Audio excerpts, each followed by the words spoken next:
Good ball game. Nice response and answer after yesterday. I thought we had a little more energy. Whitaker got us out of the gate. I thought they had game planned well and were on it a little bit, but he got us into the game enough to turn it over to a bullpen that was far more fresh than we have been. When you have three starters that can give you game one start and extend it, game two start, extend it, game three start and extend it a little bit. It's a whole concept of this, and it showed up a little bit this weekend, and our bullpen today was able to respond. Oxford got the punch out. I think the first guy he faced, Joe Charles, got the ground ball. I think King hit that. I can't remember Dorsey's first batter, but he was effective enough to contain things.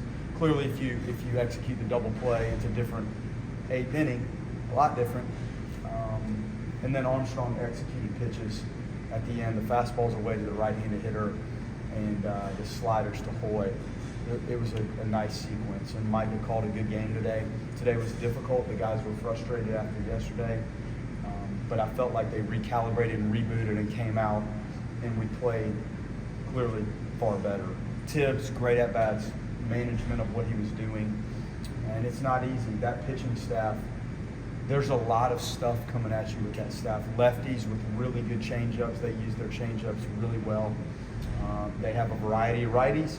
3 senior starting left-handed pitchers, all of them a little bit different, all of them really good. That was tough to navigate that offensively. Those guys did a good job. There weren't a lot of opportunities to run. They did a good job with the run game. So Tibbs having a big day was not easy. Dingus, again, the moment where he delivered the ball that he hit out the right field, that he absolutely stepped on that. Big moment for him, game-changing moment. Fisher's at bat with the infield in, got to 2 strikes, infield's in. For him to hit a home run, a lot of positives there and momentum and energy from that, and it was a big part of the win. Again, pleased with the response of the bullpen. It was nice to have Dorsey back in there after looking back a week ago at how that unfolded. We needed to find the right mechanism to get him back out there. We tried to get him in there clean, which is not always easy, but to start an inning as opposed to coming in with traffic. And the one fastball he threw for a strikeout, I think it was 95. That was good to see him. When he needed a little extra, he had that extra gear. So I'm really proud of the guys. It wasn't, there were moments I thought we could have done more, done better, but to answer against a really good team, like they're talented, athletic, they can run, they're strong, they've got older guys, they've got some athletic young dudes in there, and their pitching staff's tough. So I was really pleased with the response by our guys and the team today. Today was the 7th game in 8 days for you guys. Just going 3-1 this week. Just what does it say about their day-to-day approach of what they're doing? That was a tough stretch, coming back on that bus, and we chose to bus to Clemson. It's not easy to get there, and it's not easy to get out of here. If you want to fly all over the place, sometimes it's hard. So those were some tough bus rides, tough games. Bus back. Monday was difficult. You know what you're looking at Tuesday when that bus is parked out there again. That's 3 hours. You have that ball game. Our guys couldn't have played better. Gassed, played pretty well. Back on the bus, you're home at 2 o'clock in the morning again. Try to practice Wednesday. That was tough. That might have been more than I should have tried to do. And then you get into this. And it's a great response. That's a tough week. It's a tough week. And I was really pleased with kind of the poise, how yesterday came unraveled on us a little bit, and the pieces of the puzzle kind of started to go back where they belonged. And it was clearly better today. What went into the decision to start Cal today? And I guess how nice is it when you give guys those chances, they take advantage of it like he did? Well, you saw early we would try to get him into the games. And Lodis has played his tail off out there. Lodis has played his tail off. Offensively, he started off slow. Then he picked it back up, and that thing's up to 340, 350, and he's banging it around and still playing good defense. And then, some of the at-bats lately, it just looked like he needed a breather. And you get Fisher in there yesterday, and he has 2 really good at-bats, and it seemed like he's earned a shot to go out there and start a ball game. And I was pleased with everything he did. The double play, I'm not going to nitpick on what happened there. I think he bounced a little bit the 6-hole, sensing swing and pitch, and might have gotten himself out of position. I don't know where the feed and all that was. But the backhand play he made, early to get the lead out at second base was not an easy play. I've screwed that one up more times than you can fathom. He did a nice job and had another good at-bat later in the ball game, so it was good, and he earned it. I know you will put a guy out there if he hasn't earned it and he's not ready, but was there kind of any, we need you to be ready for this moment for him today? That was my whole speech yesterday, was like, be ready. We don't need game face. We don't need, you just need to be ready to perform every time you walk in here. Every time you walk in this building, you need to be ready to execute as we ask you to execute. So I think these guys are ready, and there's other players that deserve to be on that field, that deserve to be playing, and you can only have 9 of them out there at one time. So just being prepared, we know they work at it. Just when your number is called, like, it's your responsibility as an athlete to go execute, and all of the things you've trained, you have to now put it onto the field and execute it in that setting. And he's not the only one that's done it. There's some others that have bounced in and out, but when your number's called, the bullpen is probably the best example. You got to bring your A game and you have to perform.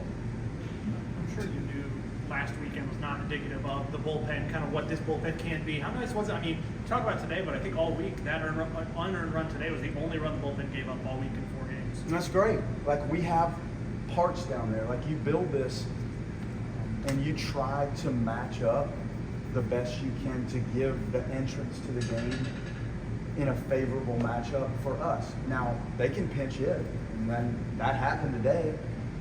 But if you come out of the bullpen and you're prepared and you enter that game field with your A stuff, you have an upper hand because they haven't seen you yet that day.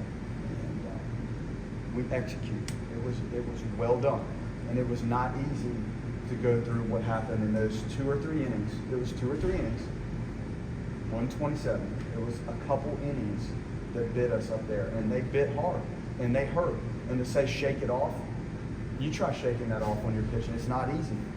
And our guys responded, and Micah took time with them individually and kind of grabbed back their moxie and their mindset, and that goes a long way. Then you have to go out there when your number's called, and you have to deliver, and you have to execute, and they did. We've talked a lot about Tibbs' offensive skill set, but the catch he made in the outfield, just how much work has he put into his reads and routes in the outfield? Tons. Playing all summer, you cannot put a value on what those innings in the summer do for you. Like the read off the bat, how the ball moves and slices right and left-handed hitters. He works at it. Batting practice, you watch any practice, you've seen them. Those guys are grinding away out there, running balls down. We do a lot of work with the machines to try to emulate sink and hook and balls over your head, and even the little line drive that he came and grabbed today, that was a huge double play. The guys work at it, and you have to keep working every time you get a chance to come out here and train to try to better your craft, better your skills, better your game, and he's done it. And you're seeing some of these guys they're taking off right in front of us, and it's fun to watch, but it's happening because they work at it. How much of a luxury is it to have a pitcher like Whitaker that can field his position the way he does? It was great. I mean, 2 innings, I think, led off with first pitch base hit 1 attempts. He gets off the mound really, really well. He's like an infielder. So he's your first line of defense on that stuff, and he bounces and handles it. And I think we turned a 1.63 with him out there. He manages the pick stuff. He manages himself and the game. And it's not over when he's done delivering the pitch. Like, he's an infielder, and he approaches it that way. And you come watch him do his PFP stuff. It's as good as anybody I've ever seen. Coming up on, I think, it's 6 weeks past the halfway point of the regular season. The sample size is getting larger. When you overhaul a roster like you do, I mean, obviously in an effort to improve so many things, how quickly did you see, I guess, sorry, a big picture question, how quickly did you see the improvements and how many different areas this team could improve from last year? Well, I guess when you see Leiter and Arnold, and I knew a lot about Whitaker. I had not seen Arnold in the form that we've seen it. Like, I thought it was in there, and we had some heart-to-hearts in my office that were like, we're going to figure this out type heart-to-hearts, like right now. But those guys, as they got more ramped up, I think it took me into our preseason a little bit and I started to feel that we're playing the game out there. There were spurts of 15, 30 minutes, an hour, hour and a half. It was as good as I've ever seen a college game played. It was as good as I've ever seen it played. And you have two teams playing. You have two teams. That's when it hit me that this has a chance to be really special. There were days in the preseason where I was as mad as I've ever been as a coach, because probably yesterday I saw flashes of that in the preseason. And we had some heart-to-hearts in the dugout, like on those post-practice meetings of I've seen it, that. And that's the hardest thing for me to try to figure out as a coach, is how to keep that mindset so you can eliminate some of those days where you're scratching your head that may have followed days that you feel like you have a really, really, really special degree, and we do. But there's 26 new people, so I'm still learning what some of these guys are going to be like. And you have Lauk and Rowan, and there's some dynamic stuff on the mound, especially that I still haven't figured out necessarily where it's going to land. It keeps getting a little bit better. So to answer your question, it was the preseason, and into the preseason enough where the pitchers had extended their outings. Real quick, a day like this is gorgeous. Hauser's rocking. Really easy place to sell players to come play for you. But for him to leave Wisconsin, I'm sure there's some sort of relationship when you were at your previous institution. But how were you able to bring him all the way down here to Well, Florida? these things, the recruiting and the relationship and what you're trying to do with players, that's part of the recruiting process. It's institution-based in some respects. It's coaching staff-based. It's facility-based. It's the player development piece. Like, these guys want to be big leaguers. So sometimes there's a connection between a coaching staff and what that player feels like is the right methodology for me to be the best player I can be.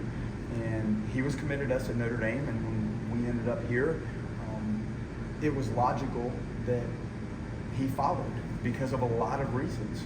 And he's a talented player, and you can never have too much depth in the baseball player filing cabinet and in the middle of the field. And he's got that. And he could go play third. He could play short. Clearly, he could go play second base. So it was just an easy transition. And when you have this day and age of coaching changes like we went through, like, he and Lauk were two that wanted to make that move.